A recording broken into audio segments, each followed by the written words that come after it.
할렐루야. 사랑하는 우리 일산예교회 성도님들 그동안 잘 지내셨죠? 예, 2달 만에 이렇게 우리 성도님들을 성전에서 뵈니까 말로 다 할 수 없이 너무나도 반갑습니다. 그동안 빈 허공에서 빈 성전에서 이렇게 예배드리고 또 말씀을 전하고 했는데 우리 성도들이 이렇게 만나니까 마치 오랫동안 떨어져 있었던 우리 사랑하는 여인을 만나는 것처럼 며칠 전부터 굉장히 설레는 마음으로 오늘을 기다렸습니다. 우리 성도님들 한 분 한 분을 반갑게 만나서 다 안아드리고 또 악수하고 싶은 그런 마음입니다. 무엇보다 우리 모든 성도님들에게 하나님의 말씀으로 축복하고 싶습니다. 우리 시편 121편 7절에 이렇게 말씀하는데 우리 한번 같이 읽어볼까요? 같이 읽겠습니다. 시작. 여호와께서 너를 지켜 모든 환난을 면하게 하시며 또 내 영혼을 지키시리로다. 아멘. 우리가 그동안 코로나 때문에 큰 어려움 가운데 있었는데 하나님께서 우리를 이 많은 환난 가운데서 지켜주셨습니다. 물론 코로나가 다 아직 끝난 것은 아니지만 하나님께서 지금까지 우리를 지켜주신 것처럼 앞으로도 우리를 모든 질병과 환난으로부터 지켜주시며 우리의 영혼을 지켜주실 줄로 믿습니다. 우리 한번 지금까지 지켜주신 하나님께 영광의 박수를 한번 올려드릴까요?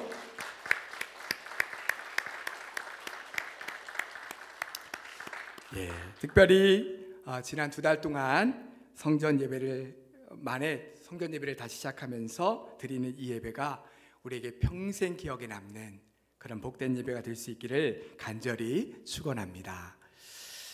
사람들은 누구에게나 인생을 살아가면서 잊을 수 없는 순간들이 있습니다.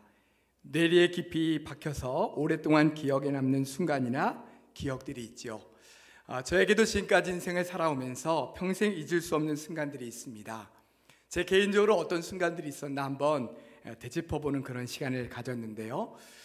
교회에서 즐겁게 신앙생활하던 일들, 또 목회자의 길을 가기로 결단하고 장신대에 들어갔던 일, 또 아내를 만나 결혼하고 사랑하는 2 딸을 낳은 일, 사랑하는 또 할머니가 소천하신 일, 우리 예일교회 담임 목사로 부임한 일, 사실 이 일들 외에도 정말 기억에 남는 일들이 저에게는 굉장히 많이 있습니다. 그 중에서 가장 개구졌던 초등학교 1학년 때의 일이 저에게 떠올랐습니다. 초등학교 1학년 때 제가 굉장히 개구졌습니다.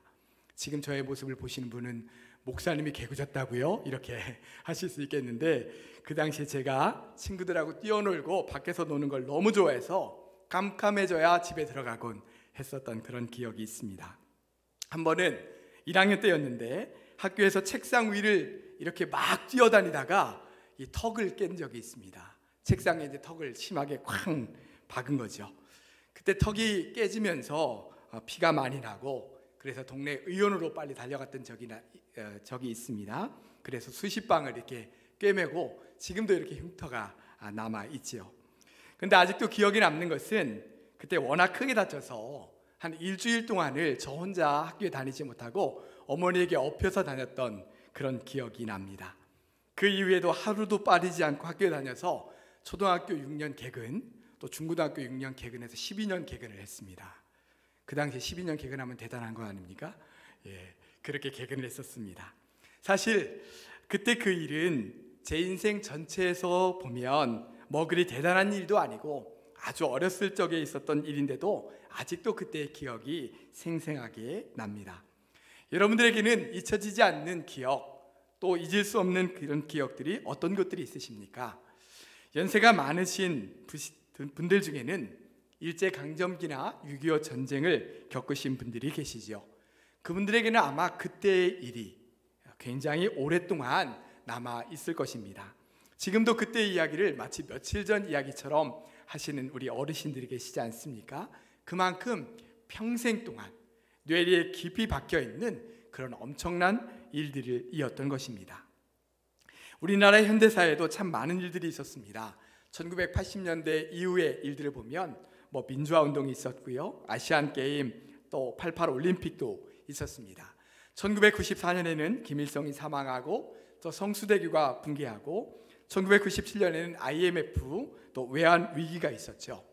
2000년대 들어와서는 2002년 월드컵, 또 2011년에는 김정일이 사망하고 2014년에는 세월호 사건도 있었습니다. 작년에는 남북 정상회담, 또 미북 정상회담 등 굵직한 일들이 있었죠. 그리고 올 2020년에 우리는 예상치 못했던 또 하나의 큰 사건을 맞게 되었습니다. 바로 코로나19 사건입니다. 코로나는 아마도 우리에게 평생 잊을 수 없는 사건일 겁니다. 정말 역사적인 사건이죠. 우리나라에서만 일어난 이 사건이 아니라 전 세계가 이 코로나 때문에 얼마나 많은 어려움과 큰 고통을 겪고 있습니까? 어떤 경제 전문가들은 제1, 2차 세계대전 이후에 세계 대공황이 1930년대에 있었는데 그 이후로 가장 경제적으로 어려운 시대가 올 것이다 라고 말하곤 합니다. 또 어떤 분들은 세계를 코로나 전과 후로 나누어진다라고 말하는 분들도 있습니다. 이제는 더 이상 코로나 이전 시대로 우리는 돌아갈 수 없을 것이다 라고 말하는 이들도 있지요.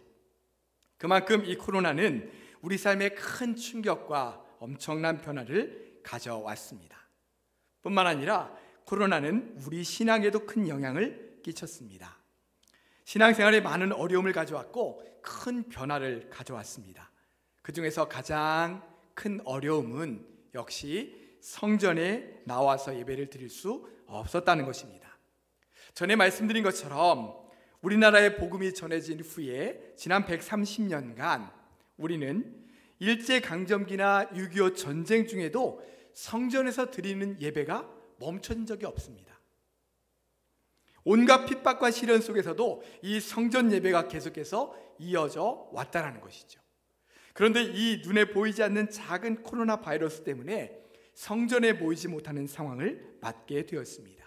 그래서 지난 2달 동안 가정에서 온라인을 통해 영상으로 예배를 드렸습니다.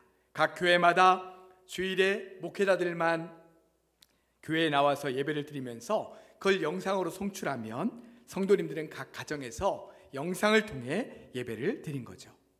전에 단 한 번도 경험해 보지 못했던 그런 일들을 우리가 새롭게 경험하게 된 것입니다. 불과 10년 전, 또 15년 전만 해도 한참 신학적으로 이슈가 되었던 그런 일이 있습니다. 그게 뭐였냐면 성전에 나오지 않고 집안에 평안히 앉아서 온라인으로 드리는 예배가 예배인가 아닌가 라고 하는 것 신학적으로 큰 논쟁이 되었었습니다. 그 당시에 대부분의 신학자들과 목회자들은 그거는 진정한 예배가 아니다 이렇게 말했었죠. 그런데 지금은 더 이상 이런 논쟁이 무의미해졌습니다. 성전에 함께 모일 수 없는 상황이 되다 보니 온라인으로 예배를 드릴 수밖에 없는 상황을 맞게 된 겁니다. 이것을 현실로 받아들일 수밖에 없는 상황을 되고 만 것이죠. 이런 뜻밖의 상황을 맞게 되면서 이제 우리 목회자들의 고민은 이것이 예배인가 아닌가 이것이 중요한 것이 아니라 그러면 이런 상황에서 어떻게 하면 우리 성도들이 하나님께 최상의 예배를 드리게 할 수 있을까라고 하는 것들을 고민하게 되었습니다. 녹화 방송보다는 그래도 실시간 생방송으로 드리는 것이 우리 성도들에게 더 낫겠지. 혹시 잠옷이나 그냥 편안한 집에서 입는 옷을 가지고 준비되지 못한 모습으로 예배를 드리면 안 될 텐데, 우리 성도들이 말씀과 기도 생활을 늦추면 안 될 텐데, 뭐 이런 생각, 고민들을 계속해서 하면서 그럼 어떻게 하면 도울 수 있을까라고 하는 것들을 하나하나 고민하고 진행하면서 여기까지 온 것입니다. 그리고 드디어 2달 만에 성전에서 예배를 드릴 수 있게 된 것이죠. 얼마나 기다리던 성전에서의 예배입니까?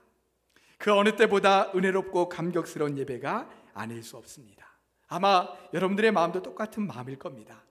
지금까지 드려왔던 많은 예배들과는 또 다른 은혜가 넘치는 그런 예배가 될 것이고, 많은 분들에게는 아마 평생 잊을 수 없는 그런 예배가 될 것입니다. 성경에는 하나님의 백성들이 하나님께 예배드리는 모습이 자주 나옵니다. 창세기에 나오는 가인과 아벨이 드려진 제사부터 시작해서 요한계시록에 나오는 저 천상에서의 예배까지 하나님께 정말 은혜롭고 영광스럽게 드리는 그런 예배들이 많이 나오고 있죠. 그 중에서도 굉장히 감격스러운 예배의 장면들이 곳곳에 나옵니다. 여러분들은 어떤 예배가 떠오르시나요? 아브라함이 아들 이삭을 드리려고 했었던 그 제사는 어떨까요? 아브라함이 하나님의 말씀대로 아들 이삭을 내려쳐서 그 아들을 제물로 삼아 하나님께 드리려고 했을 때 하나님께서는 그의 손을 급히 막으시고 수풀에 걸려있는 순양을 보게 하셨습니다. 아브라함은 그 순양을 가져다가 아들 대신에 제사를 드리게 되죠. 여러분, 그 제사가 어떤 의미, 어떤 마음의 제사가 되었을까요? 아마도 아브라함도 수많은 제사, 예배를 드렸지만 그때 그 예배는 잊을 수 없었을 겁니다. 오죽하면 그 땅의 이름을 여호와 이레, 여호와께서 우리 아들을 대신해서 이 순양을 미리 준비하셨다라고 하면서 그 땅의 이름을 여호와 이레라고 했겠습니까? 또 이스라엘 백성이 하나님께 제사를 드리기 위해 세웠던 성막, 또 성전, 그것이 처음 지어졌을 때 하나님의 영이 그곳에 충만하게 임하게 됩니다. 그리고 그곳에서 하나님께 처음으로 감사의 기도를 드리고 제사를 드렸을 때 하나님께서 그곳에 충만한 은혜를 부어주시고 그 제사 가운데 함께 동참했던 많은 백성들이 감격스러운 예배를 드리게 되죠. 일주일 동안 예배 드리고 떡을 나누고 은혜를 나누는 그런 제사를 드리는 것을 볼 수가 있습니다. 오늘 본문 말씀에도 또 하나의 감격스러운 예배가 소개되고 있습니다. 오늘 본문은 남유다 백성들이 바벨론으로 끌려갔다가 극적으로 70년 만에 고국으로 돌아오는 그런 내용입니다. 이때 하나님의 사람 에스라 역시 바벨론의 포로에서 돌아온 사람이었습니다. 그는 학사였고 백성들에게 율법을 가르치고 하나님의 뜻을 전하는 그런 지도자였습니다. 이런 에스라가 백성들을 향해 이렇게 선포합니다. 우리가 이렇게 바벨론에게 멸망당하고 포로로 끌려갔던 것은 우리가 하나님을 버렸기 때문입니다. 이제 우리가 다시 하나님께로 돌아가 율법의 말씀대로 살 때 하나님께서 우리를 회복시키실 것입니다. 그러니 하나님의 백성들이여 다시 일어나서 하나님께로 돌아갑시다. 먼저 우리가 금식하며 우리의 죄를 회개합시다. 그리고 하나님께 온 마음을 다하여 예배드리고 하나님의 율법대로 이제는 살아갑시다. 이렇게 선포하는 에스라의 말씀을 들은 이스라엘 백성들의 마음이, 유다 백성들의 마음이 뜨거워졌습니다. 그리고 그 말씀에 반응하기 시작했습니다. 그래서 에스라가 하나님의 성전 앞에 엎드려 죄를 자복하며 기도할 때에 많은 백성들이 성전 앞에 함께 나와 철저하게 자신의 죄를 자복하며 회개했습니다. 그리고 하나님을 찬양했고 하나님께 영광스러운 예배를 드리게 되었습니다. 오늘 본문 말씀은 바로 이런 상황 가운데 고백된 말씀입니다. 우리 본문 1절과 2절 말씀을 다 함께 한 음성으로 읽겠습니다. 여호와께서 시온의 포로를 돌려보내실 때에 우리는 꿈꾸는 것 같았도다. 그때 우리 입에는 웃음이 가득했고 우리 혀에는 찬양이 찼었도다. 그때 문 나라 가운데에서 말하기를 여호와께서 그들을 위하여 큰 일을 행하셨다 하였도다. 아멘. 여러분, 하나님께서 자기 백성을 그 포로된 곳에서 돌아오게 하셨을 때 이 유다 백성들의 심정이 어땠다고요? 오늘 말씀 가운데 보니까 꿈꾸는 것 같았도다 이렇게 말씀하고 있습니다. 야, 우리가 고국으로 돌아오다니, 우리가 그 바벨론에서 계속 포로로 살다가 거기서 죽을 줄 알았는데 이렇게 고국 땅을 다시 돌아와서 예루살렘 성전과 성을 보게 되다니, 그들의 마음에는 말로 다 할 수 없는 꿈꾸는 것 같은 마음이 들었던 거죠. 그들은 하나님께서 자신들에게 하신 그 놀라운 일을 찬양했습니다. 그들의 입에는 웃음이 가득했고 하나님을 향한 찬양으로 가득 넘쳤습니다. 사실 그들이 바벨론에서 포로 생활을 하는 동안 얼마나 눈물의 세월을 보냈겠습니까? 70년 동안 고통과 후회의 눈물을 많이 흘렸을 것입니다. 그리고 눈물로 하나님께 호소하면서 자신들을 구원해달라고 고통스럽게 부르짖었을 것입니다. 그런 그 자기 백성들의 눈물을 보신 하나님께서 그 백성을 예루살렘으로 돌아오게 하신 것이죠. 오늘 본문 5절과 6절을 우리가 함께 읽기를 원합니다. 함께 읽겠습니다. 눈물을 흘리며 씨를 뿌리는 자는 기쁨으로 거두리로다. 울며 씨를 뿌리러 나가는 자는 반드시 기쁨으로 그 곡식단을 가지고 돌아오리로다. 아멘. 참 은혜로운 말씀 아닙니까? 눈물을 흘리며 씨를 뿌리는 자는 기쁨으로 거두리로다. 여러분, 눈물이 있다는 것이 얼마나 은혜로운 일입니까? 저도 아까 말씀을 시작하면서 이렇게 울컥한 마음이 들었는데요, 말씀을 읽고 들으면서 은혜의 눈물이 나고, 기도하는 중에 나를 찾아오시고 말씀해 주시고 위로해 주시는 주님 안에서 눈물이 나고, 다른 사람들의 삶에서 역사하시는 그 하나님에 관한 이야기를 들으면서, 그 간증을 들으면서 눈물이 납니다. 이처럼 주님의 은혜를 경험하면서 흘리는 눈물, 얼마나 값지고 은혜로운 눈물입니까? 제 개인적으로도 평생 잊을 수 없는 감격스러운 예배가 몇 번 있었습니다.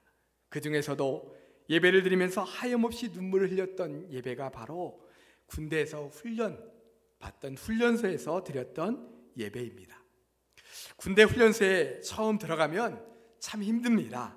특히 입소한 처음 그 한 주 동안은 육체적으로 정신적으로 굉장히 힘들죠. 저 역시 그 첫째 주가 굉장히 힘이 들었습니다. 제가 입소할 당시에는 부대 내에서 사고를 막기 위해서 1인 1종교를 갖도록 했습니다. 그래서 주일이나 수요일이면 모든 훈련병들이 천주교, 불교, 기독교 그 세 종교 중에서 하나를 선택해서 꼭 참여하도록 했습니다. 그러니까 교회나 성당이나 절 그 중에서 하나는 반드시 참여를 해야 되는 거죠. 그때 훈련병 중에는 세 부류로 나눠집니다. 한 부류는 소신껏 자신의 종교를 따라서 가는 그런 훈련병이 있습니다. 또 한 부류는 종교에는 관심이 없고 훈련반을 하고 부족한 잠을 채우기 위해 종교를 선택하는 훈련병들이 있는데, 이 친구들은 주로 절로 갑니다. 이 성당이나 교회 가면 자꾸 일어났다 앉았다를 자꾸 시키는데, 이 절에 가면 한번 이렇게 딱 앉으면은 일어나라고 안 하니까 자기가 좋은 거죠. 그러니까 절로 가는 겁니다. 그런데 이 세 번째 부류가 참 재밌습니다. 이 세 번째 부류는 그날 간식에 따라 종교를 선택하는 훈련병들입니다. 예를 들면 이번 주에 성당에서 푸짐한 간식을 준다더라, 그러면 그 주에는 성당으로 다 몰려갑니다. 또 오늘은 절에서 떡을 준다더라, 그러면 또 거기로 가는 거죠. 주로 교회에서는 거의 매주일 초코파이나 요구르트를 주기 때문에 고정적으로 가장 많이 모이는 곳이 교회입니다. 또 교회로 더 많이 몰릴 때가 있는데, 어느 교회에서 찬양단이 온다더라. 그런데 그 찬양단에 젊은 자매들이 많다더라. 근데 그 교회에서 간식도 많이 가까운다더라. 그러면 그날은 그냥 교회가 꽉꽉 들어찹니다. 하여튼 제가 입소했을 그때에도 이 교회 거기 간식 준다더라, 이 소식이 퍼져가지고 기독교로 가는 훈련병들이 다 그저로 모였습니다. 하여튼 그 먹을 것을 간절히 원하는 그 훈련병들과 함께 저는 교회로 향해 갔습니다. 그리고 드디어 예배가 시작되었습니다. 저는 그날 정말 감격스러운 눈물의 예배를 드렸습니다. 당시 찬송가 393장 오 신실하신 주 내 아버지여 라는 찬송을 부르는데, 목이 메이고 눈물이 터져나오기 시작하면서 걷잡을 수 없을 정도로 눈물이 났습니다. 예배드리는 내내 눈물을 흘렸던 것 같습니다. 제 평생 그날의 예배를 잊을 수가 없습니다. 그때 정말 간절한 예배를 하나님께 드렸죠. 또 한 번의 예배가 있는데, 그것은 우즈베키스탄에서 단기 선교를 할 때의 예배였습니다. 한번 전에 잠깐 소개를 드린 적이 있는데요, 당시 우즈베키스탄에서는 국가에서 허락한 장소 이외에 이슬람 이외의 종교들을 예배한다든지 아니면 선교를 하는 것이 엄격하게 제한되어 있었습니다. 어길 시에는 옥에 갇히거나 감금되기도 했었죠. 저희가 그곳에서 주일에 한 교회를 몰래 방문했는데, 그 교회에 들어갈 때 마치 007 작전을 하듯이 미리 연락을 해서 잠깐 문을 열어놓은 사이에 차로 쏜살같이 그 안에 들어갔었습니다. 그 예배는 우즈베키스탄 사람들이 드리는 예배였고, 그들 언어로 드려지는 예배였기 때문에 뭐라고 하는지 사실은 하나도 이해할 수가 없는 그런 예배였어요. 그럼에도 불구하고 그 예배가 참 은혜가 되었습니다.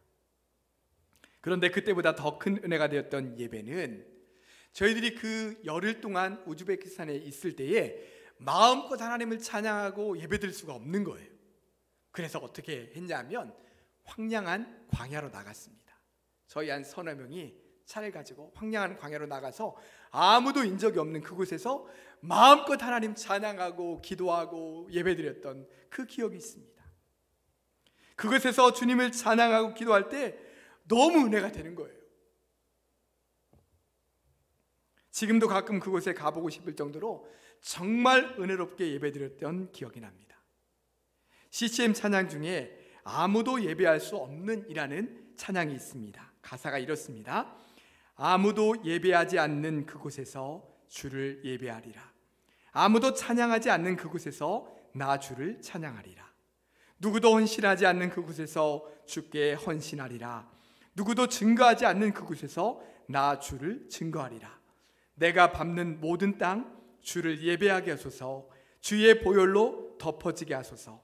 내가 선 이곳 주의 거룩한 곳 되게 하소서. 주의 향기로 물들이소서. 참 은혜가 되는 가사죠. 제가 예배드렸던 그 우즈베키스탄의 황량한 광야가 바로 그런 곳이었습니다. 그곳에서 이렇게 기도하면서 예배드렸습니다. 하나님, 비록 지금은 이렇게 아무것도 없는 곳에서 우리가 예배하지만 이곳이 하나님을 찬양하는 사람들로 가득한 거룩한 예배의 장소가 되게 하여 주시옵소서.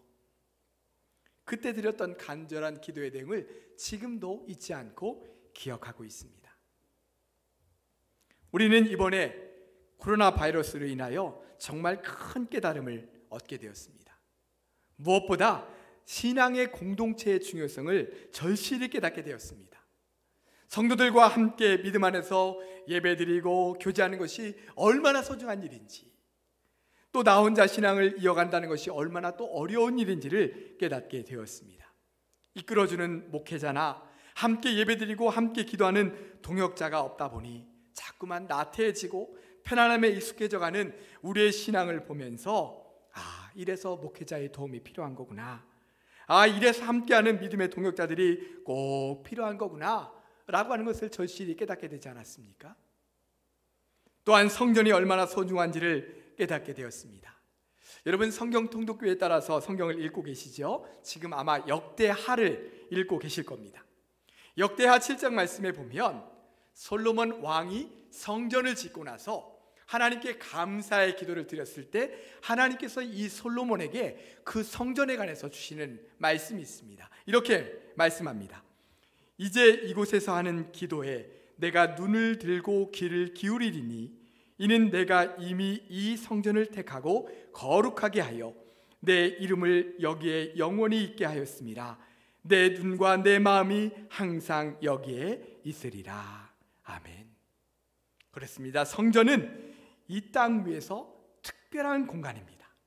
하나님께서 영원히 거하시며 하나님의 이름이 그곳에 있고 우리의 기도를 들으시는 곳이다 라고 말씀해 주셨습니다. 성전은 이 땅에 존재하는 하나님 나라의 모형입니다. 이 땅에 존재하는 구원의 방주이지요. 예수 그리스도를 주로 고백하는 사람들의 거룩한 모임입니다. 이처럼 성전은 우리의 신앙에 없어서는 안 되는 구심점이 되고 중심이 되는 곳이어야 되는 것이죠. 그러므로 우리는 이제 거룩한 신앙의 공동체를 중심으로 또 성전을 중심으로 하는 이 신앙을 다시 한번 뜨겁게 회복해야 될 것입니다. 말씀을 정리하겠습니다. 2020년 4월 26일 오늘 드리는 이 예배는 여느 때 드려지는 예배와 똑같은 순서로 아무런 특별한 순서 없이 똑같이 드려지고 있습니다. 그러나 오늘 드리는 이 예배를 우리는 평생 잊을 수 없을 것입니다. 저는 이 예배를 평생 잊지 못할 것입니다. 코로나 바이러스 때문에 성전에 나오고 싶어도 나올 수 없었던 우리의 그 간절한 마음이 담겨있는, 그래서 드디어 성전에 나올 수 있게 되었을 때 우리가 꿈꾸는 것 같아도다 이 기쁨과 감격으로 드리는 이 거룩한 예배를 하나님께서 얼마나 기다리셨겠습니까? 물론 지금도 온라인으로 드리는 우리 성도님들이 계십니다. 그 예배도 귀합니다. 그러나 우리가 다 함께 주님 앞에 드려지는 이 성전의 예배와 모든 예배들을 하나님께서 기뻐 받으시며 우리에게 놀라운 기쁨과 감격을 부어주실 줄로 믿습니다. 만약에 여러분 이 기쁨과 감격이 실감나지 않는다면 북한의 지하교회 성도들 한번 생각해 보시기 바랍니다. 그분들은 70년 이상 동안 성전에서 예배를 드리지 못하고 있습니다. 그런데 마침내 하나님께서 우리 민족에게 통일을 주셔서 남과 북의 모든 성도들이 이 성전에 모여 하나님께 거룩한 예배를 드린다고 생각해 보십시오. 그 성도들이 얼마나 감격스러운 예배를 드리겠습니까? 아마 예배 내내 눈물바다가 될 것입니다. 흘러내리는 눈물을 주체할 수 없는 감격스러운 예배를 드리게 될 것입니다. 우리 드리는 이 예배가 그런 감격스러운 예배가 되기를 원하는 것입니다. 사랑하는 성도 여러분, 우리는 오늘 이 감격스러운 예배를 잊어서는 안 될 것입니다. 앞으로 계속해서 이 예배의 기쁨과 감격을 잘 이어나갈 수 있기를 원하는 것입니다. 앞으로 이곳 성전에서 하나님을 평생 동안 마음껏 기도하고 구하고 부르짖으며 하나님께 온전히 영광 돌리는 거룩한 예배자로 승리하며 살아가는 우리 모든 성도들 되시기를 주님의 이름으로 축원합니다. 기도하겠습니다. 주님 앞에 거룩한 예배를 드릴 수 있도록 인도해 주셔서 감사합니다. 거룩한 성전을 주셔서 감사합니다. 거룩한 신앙의 공동체를 주셔서 감사합니다. 하나님, 오늘을 잊을 수 없을 것입니다. 성전에 나오고 싶어도 나올 수 없었던 그 마음을 가지고 오늘 나온 이 예배를 우리는 평생 잊지 못할 것입니다. 주님, 우리의 이 예배를 기뻐 받아 주시옵소서. 주님, 우리의 신앙이 나태해질 때, 우리의 믿음이 연약해질 때 오늘을 기억할 수 있도록 주님 도와주시옵소서. 이 성전에 나와 마음을 다하여 하나님 앞에 예배드릴 수 있는 그런 귀한 예배 될 수 있도록 하나님 역사하여 주시옵소서.